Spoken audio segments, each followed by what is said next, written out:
So good day guys and welcome to my YouTube channel. So balik vlogging na tayo kasi medyo matagal-tagal na tayong di nakapag-vlog. Kasi nga nawalan tayo ng gana sa pagbobonsai. So balik ulit tayo sa pagbobonsai kasi pa-change lang naman yung hobby natin. Kaya ganun. Kaya di masyado na pagtutunan ng pansin yung bonsai, no. So ito yung ating tugas kung naalala nyo. Yan. Galing to sa Marbel. Or dito lang sa malapit sa Sarangani, no. Marbel yan, sa Marbel. So, ang ganda ng puno niya, no. Hindi ko pa rin natatapos. Kasi nga nagwa-wire ako. Pag nagwa-wire ako, pinapababayaan ko ulit and nasisira yung plano mo or yung layout pag pinapabayaan mo yung bonsai. Yan, marami ng mga damo. Pero inuunti-unti ko na ng guys, inuunti-unti ko nang trabahuin. Tingnan nyo naman. Gumawa ulit ako ng mga sanga. Actually may mga sanga na sana dyan dito. Nakapag-padding na ako nyan, pero inulit ko ulit. Kasi gusto kong gumawa ng mga bagong sanga. So yung gagawin natin ngayon is magtatanggal ng mga runners na tinatawag ni Sir Anto Puesto na runners, or tinatawag ni MJ na water sprouts, or yung mga sanga na di kailangan sa pagpapalarga. So mga katulad nito, yan,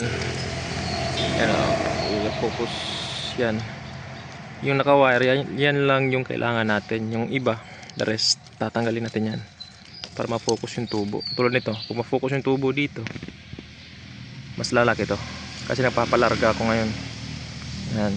So tatanggalin natin to, pero hindi masyadong maikli para may shoots pa rin na tutubuan. Yan, tatanggalin yan. Yan. Tanggal-tanggal lang tayo. So maraming water sprouts, yan. Yan yung nakakasira sa bonsai natin, no? Sa plano or sa ginagawang bonsai, yung mga water sprouts. Kasi mas malakas silang kumain ng ng tubo. Natatalo nila yung mga sanga na gagamitin natin. Kaya kailangan tanggalin yan.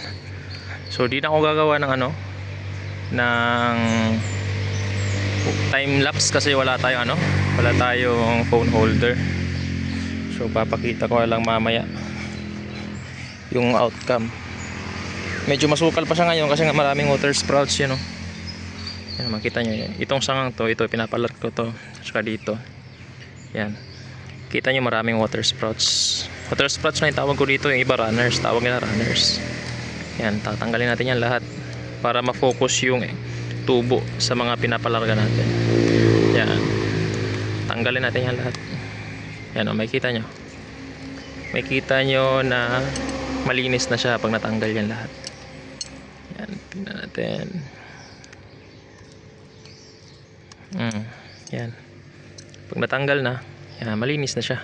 So makakapagpalarga na tong dalawa na ginagamit ko. Yan. Meron tayo dito isang bago tayo mag timelapse, no? Ay no, hindi na tayo magta timelapse. Bago ko yan trabahuin, pakita ko muna itong isang algaw. Matagal na to. Yan, matagal na to sa akin. Kasama to ng mga bantigi sa wild. Yan.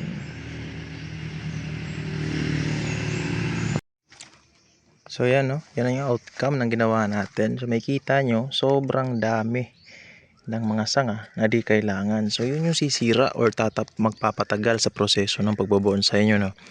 Yung mga runners, makita nyo yan, no?